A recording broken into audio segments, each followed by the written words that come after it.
우리 함께 은혜 받으실 말씀을 살펴보도록 하겠습니다. 마태복음 10장 32절부터 33절까지의 말씀입니다. 마태복음 10장 32절부터 33절 말씀, 짧은 두 구절입니다.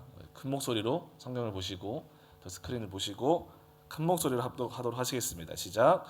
누구든지 사람 앞에서 나를 시인하면 나도 하늘에 계신 내 아버지 앞에서 그를 시인할 것이요, 누구든지 사람 앞에서 나를 부인하면 나도 하늘에 계신 내 앞에서 그를 부인하리라.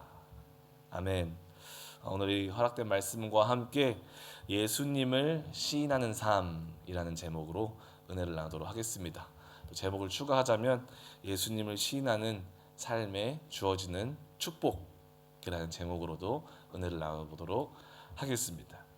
정말 우리가 신앙생활을 제대로 하는 사람이라면, 정말 진솔하게 진정으로 정말 주님을 사랑하며 신앙생활을 하는 사람이라면 반드시 그 삶 가운데서 겪게 되는 것이 있습니다. 그것은 뭐냐면 현실 앞에서 나의 믿음을 지키기 위해 마주하게 되는 두려움입니다. 세상에 사는 방식은 하나님 나라 방식과 너무나도 다르기 때문에 결국 믿음의 충돌이 우리 삶 속에서 일어날 수밖에 없다라는 것입니다.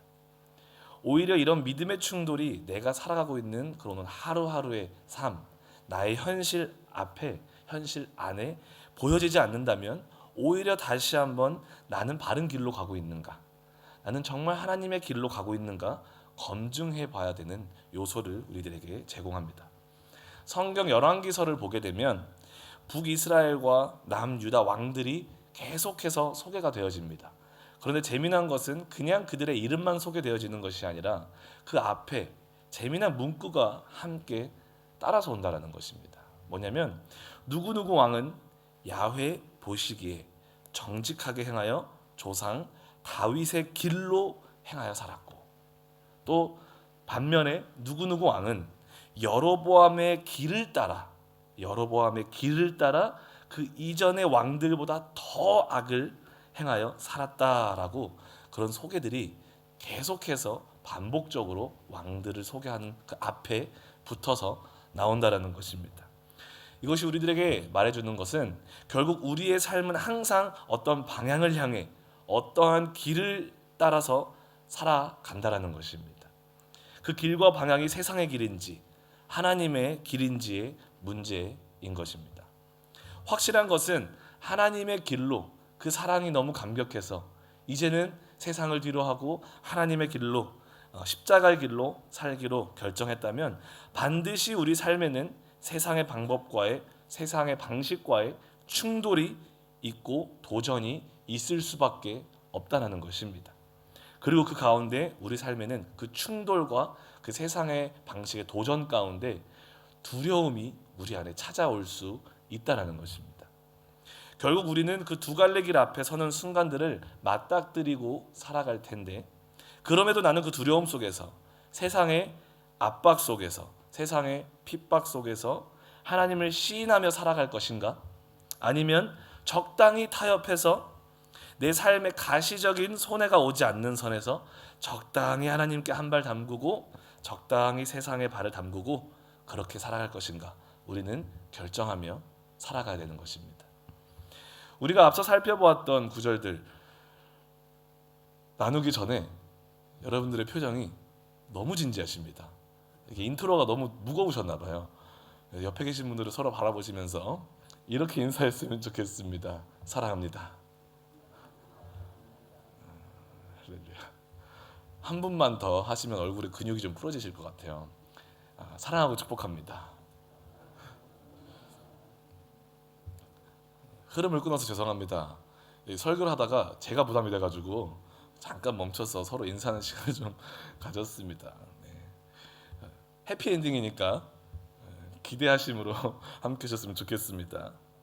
우리가 지금 계속해서 마태복음을 살펴보았을 때, 우리가 지금 마태복음 10장을 보고 있는데 앞서 살펴보았던 구절들 26절부터 27절, 28절, 31절까지의 말씀을 보게 되면 세상 속에서 사람들을 향한 두려움은 충분히 그 제자들로 하여금 그 세상 앞에서 또 그 세상의 사람들 앞에서 예수님을 시인하지 못하게 만들 수 있다라는 점을 너무나도 확실하게 시사하고 있다는 것입니다. 그리고 실제로 우리가 마주하는 그런 현실들 앞에서도 우리로 하여금 그 현실들은 우리로 하여금 아주 효과적으로 예수님을 시인하지 못하게 예수님을 부인하도록 만들 수 있다는 것을 우리가 너무나도 확실하게 몸소 경험하고 있지 않습니까? 때로는 너무 확실하게 두려움 가운데 부인할 때도 있고 때로는 적당하게 타협할 때도 있고 때로는 적당히 정당화시킴으로써 우리는 아주 효과적으로 예수님을 부인하고 우리 삶 속에서 시인하지 못할 수 있도록 그런 요소들을 세상은 우리들에게 제공하고 있다는 것입니다. 어느 정도로 효과적이냐면 우리로 양심의 가책이 느껴지지 않을 수 있도록 우리가 부인을 하든 타협을 하든 정당화를 시키든 우리로 양심의 가책이 느껴지지 않을 수 있도록 그럴싸한 이유들을 세상은 그 환경과 현실은 우리들에게 계속 제공을 해요. 그렇지 않습니까? 그러나 오늘 본문은 하나님의 제자된 우리들에게 하나님 나라의 삶을 살며 복음을 선포하는 삶을 살아가야 하는 우리들에게 확실한 도전을 선포하십니다. 누구든지 사람 앞에서 나를 시인하면 나도 하늘에 계신 내 아버지 앞에서 그를 시인할 것이요 누구든지 사람 앞에서 나를 부인하면 나도 하늘에 계신 내 아버지 앞에서 그를 부인하리라. 하나님의 이 선언은 진정으로 하나님의 백성이 된 자들에게 세상의 두려움 앞에서 하나님의 길을 택해야 할 충분한 근원과 이유를 주고 있습니다. 그렇지 않습니까? 여러분, 하나님을 진정으로 사랑하는 사람들에게 하나님을 진짜 사랑하는 사람들에게 진짜 찐 성도들에게 가장 큰 두려움이 무엇인 줄 아십니까? 세상에서 손해보는 것이겠습니까? 내 믿음 때문에 세상에서 손가락질을 받는 것을 가장 두려워할까요? 그렇지 않습니다. 진짜로 하나님을 사랑하는 사람들에게 있어서 가장 큰 두려움은 뭐냐면 내가 그렇게 사랑하는 하나님이 나를 모른다 하면 어쩌지? 그 말 듣는 것을 가장 두려워합니다. 내가 그렇게 사랑하는 하나님이 나와 관계없다. 내가 너를 도무지 알지 못한다. 라고 말하면 어떡하지? 라는 그 말 듣는 것을 가장 두려워하게 된다는 것입니다. 우리도 누군가를 사랑하는데 그 사랑하는 사람을 위해서라면 뭐든지 다 해줄 수 있지 않으십니까? 여기 다 부모님 되신 분들이신데 우리가 자녀를 정말 우리 목숨보다 더 사랑하지 않습니까? 일평생을 위해서 내 사랑하는 자녀들을 위해서 우리가 정말 물불 가리지 않고 다 해주지 않으십니까? 그 사랑하는 사람을 위해서라면 어떤 창피와 손가락질도 마다하지 않고 그 사랑하는 사람이 좋아한다면 뭐든지 가리지 않고 그 사랑하는 사람을 위해서 해주지 않습니까? 그런 사랑을 하고 있는 사람에게 가장 두려운 것이 무엇입니까? 바로 그 사랑하는 사람이 나를 거절하면 어떡하지? 그 사랑하는 사람이 나를 모른다 하면 어떡하지? 예를 들면 그런 거예요. 제가 저희 딸 두 명 있는데 너무 사랑해요. 정말 저보다 더 그 두 딸을 사랑합니다. 모두가 동의하시겠지만. 근데 그런 두려움이 안에 있어요. 그 아이들이 이제 청소년기를 이제 들어가다 보니까 이제 아이들이 나이를 좀만 더 먹으면 이 애들이 내가 그렇게 이 어린 나이부터 똥 기저귀 다 갈아주면서 우쭈쭈 다 해주면서 이렇게 사랑으로 키워왔는데 친구들 좀 생기면 아빠한테 눈길 하나 주지 않고 아빠를 무시하고 아빠 말 듣지 않고 없는 사람 취급해버리면 어떡하지? 라는 그런 두려움이 있더라고요. 없을 줄 알았는데 요즘 첫째 아이의 행위와 태도와 언행과 그거를 바라보면 이게 현실과 피부에 와닿더라고요. 아, 그럴 수도 있겠구나. 제가 이 말씀을 준비하면서 제 사랑하는 아내에게 처음으로 공식적으로 고백하던 그날이 기억났습니다. 이제부터 설교가 좀 흥미로워지시나요? 얼마나 떨렸는지 모릅니다.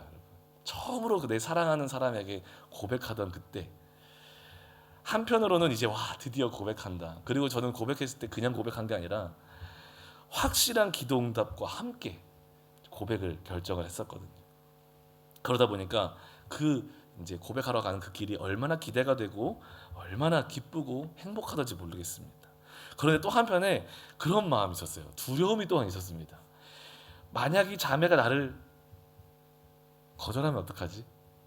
나를 싫어하면 어떡하지? 안 받아주면 어떡하지? 거절당하고 그 자매가 나를 싫다고 하면 온 세상이 무너질 것만 같았거든요. 그래서 그 안에 동일하게 두려움이 있었습니다. 사랑하는 사람에게 거절당하는 두려움. 한 가지 확실한 것은 혜린 사모가 남자 하나는 잘 골랐다라는 거. 네. 집에 가면 문이 안 열릴 수도 있겠지만 중요한 것은 마태복음 7장 23절에 보게 되면 하나님께서 내가 너희를 도무지 알지 못하니 불법을 행하는 자들아 내게서 떠나가라 라는 말을 진짜로 들은 사람들이 나옵니다. 그렇죠? 내가 너를 모른다 선포를 들어버리는 사람들이 나와요. 그들은 나름대로 자신 있게 주님 앞에 나왔던 사람들이었어요. 자신 있게 주님 앞에 나왔던 사람들이었어요. 그런데 이 고백을 들었을 때 하나님의 이 말을 들었을 때 그 마음이 얼마나 무너졌겠습니까? 얼마나 좌절되었고 얼마나 그 마음 가운데 심령 가운데 두려움이 엄습했겠습니까? 본문에서 우리가 보게 되면 가장 중요한 단어가 부각되는데 그게 뭐냐면 시인이라는 단어입니다. 이 시인이라는 단어는 단순히 입술의 고백의 의미가 아니라 보다 더 강력한 결속과 연합을 나타내는 단어입니다. 요즘 우리가 예수님을 시인하는 데 있어서 누가 우리를 핍박을 합니까? 우리가 예수님을 나의 입술로 고백한다라고 했을 때 누가 여러분과 저의 목숨을 위협합니까? 그러다 보니까 예수님을 우리 입술로 고백하고 사람들 앞에서 시인한다라는 것에 대한 무게가 우리 안에 충분하게 느껴지지 않는 것을 우리가 발견합니다. 상당히 그 무게가 시인한다라는 것에 대한 무게가 가볍게 정착되어 있는 것을 발견할 수가 있습니다. 그러나 그 당시에 예수님을 시인하는 것은요 지금과는 너무나도 다른 의미와 무게를 가지고 있었다라는 것을 알 수 있어요. 그 당시에 만약 예수님을 시인하지 않고 부인한다라는 것은 어떤 의미가 있냐면 결국 하나님과의 연합과 관계와 교제로부터 나 스스로를 배제시키겠다라는 아주 무서운 단절을 의미했습니다. 반대로 오늘 본문에서 우리가 시인하면은 예수님께서도 하늘 아버지 앞에서 나를 시인해 주시겠다라고 말씀하셨던 것처럼 반대로 예수님께서 우리를 시인해 주시지 않으시면은 그건 어떤 의미가 있냐면 예수님 스스로가 우리와의 연합과 관계와 교제로부터 그분 스스로를 배제시켜 버리겠다라는 아주 두려운 선포라는 것입니다. 우리가 너무 잘 알고 있는 사실이겠지만 오늘 여러분과 저에게 이 복음이 무엇을 제시하고 있습니까?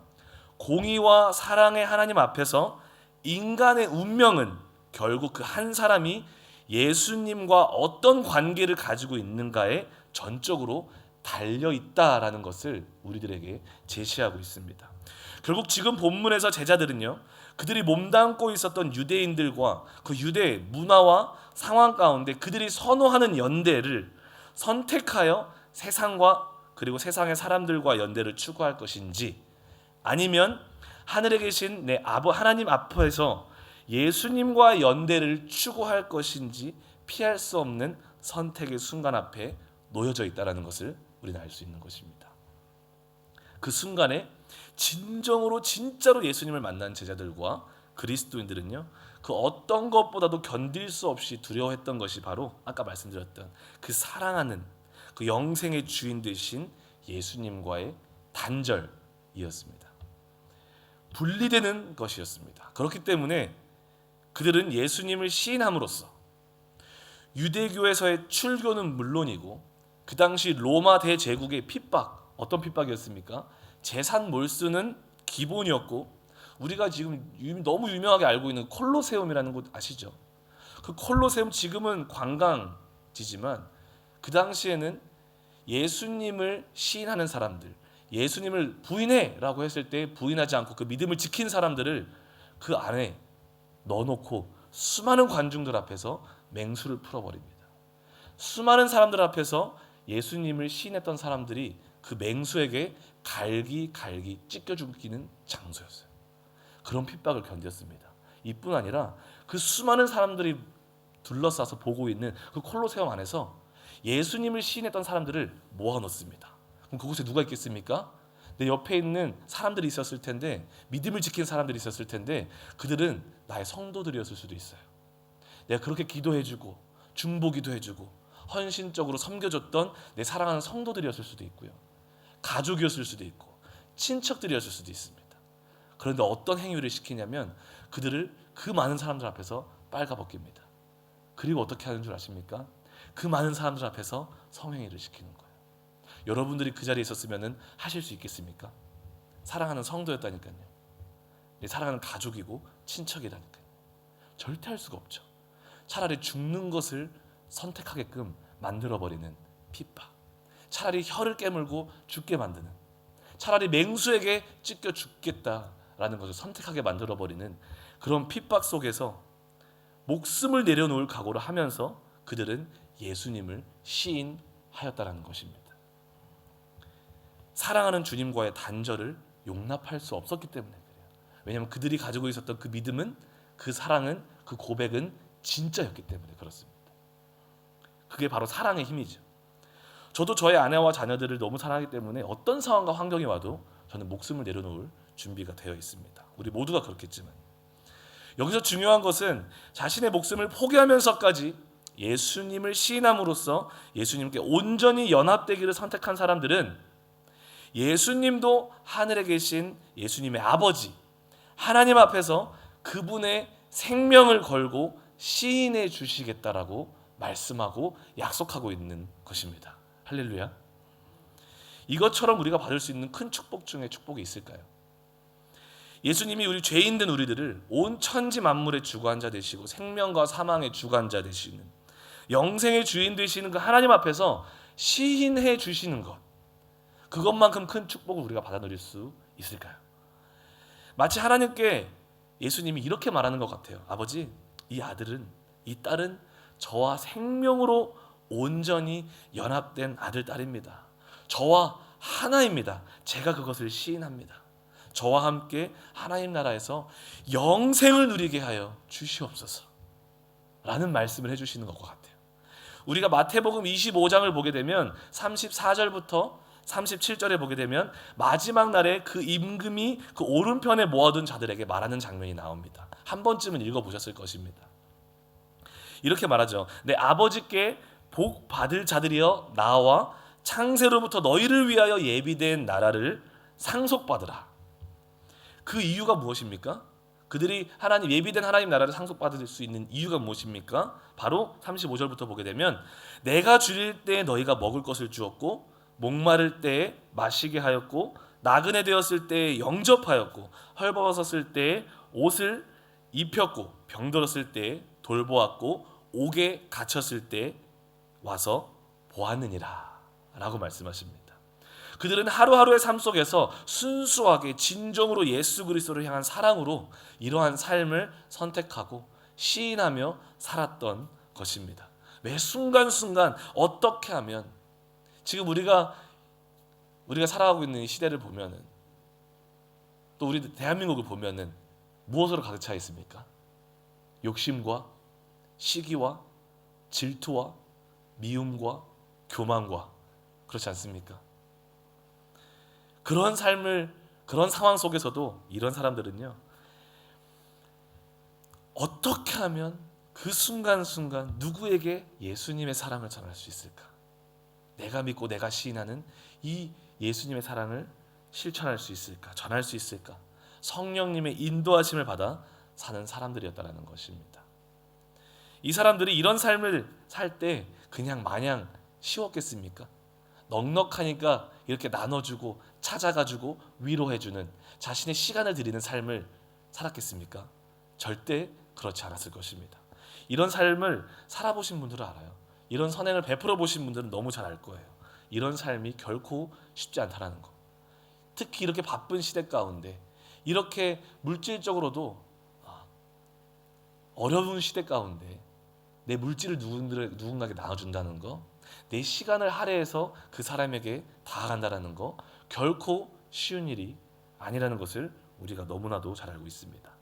우리는 희생해야 되고, 때로는 인내가 동반되며, 때로는 내 것을 너무 많이 포기해야 하고, 참아야 하고 때로는 그런 삶 속에서 억울한 말도 많이 들었을 것이고 오해도 많이 받고 때론 그것을 통해서 고난과 핍박도 받는 삶을 살았을 것입니다.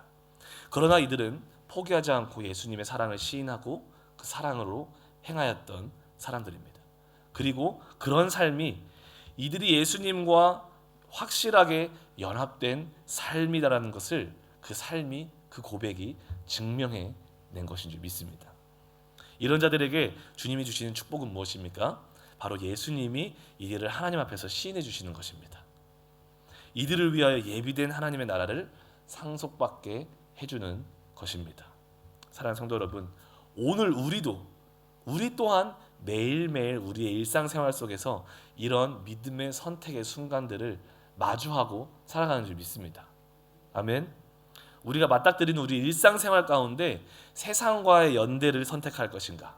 아니면 예수님과의 연대를 선택해야 하는가? 우리는 반드시 오늘이라는 시간 속에서도 선택의 기로에 서게 될 것입니다. 그 선택의 기로 앞에 또한 현실의 너무 확실하고 실질적인 무게 앞에 때로는 두려움이 우리를 엄습할 수 있을 것입니다. 그리고 때로는 그 두려움 앞에 우리는 멈칫하게 하는 그런 스스로를 발견할 수도 있습니다. 우리로 고민하게 만들 수도 있을 것 같습니다. 그러나 오늘 우리 안에 거하시는 성령 하나님, 그 성령님께서 우리 안에 부어주시는 그 예수님의 사랑을 다시 한번 바라보며 다시 한번 그 예수님의 사랑을 기억해보며 나아가시지 않으시겠습니까? 나를 위해 자신의 모든 것을 버리신 그분의 말도 안 되는 위대하신 사랑을 다시 한번 기억해 보시지 않으시겠습니까? 오늘 우리가 그 사랑을 기억하고 그 사랑으로 나의 모든 생각과 마음과 모든 환경을 지배할 수 있도록 성령 하나님께 나를 내어드리고 기도하기 시작하면 어떤 일이 일어나겠습니까? 우리 주님의 사랑은 결코 나약하지 않은 사랑입니다. 강력한 사랑입니다. 충분히 우리를 바꾸고도 남을 수 있는 사랑입니다. 아멘이십니까? 온 우주 천지 만물을 그분의 사랑으로 사랑을 담기 위해서 다 드려도 부족한 것이 그분의 사랑의 크기인 줄 믿습니다.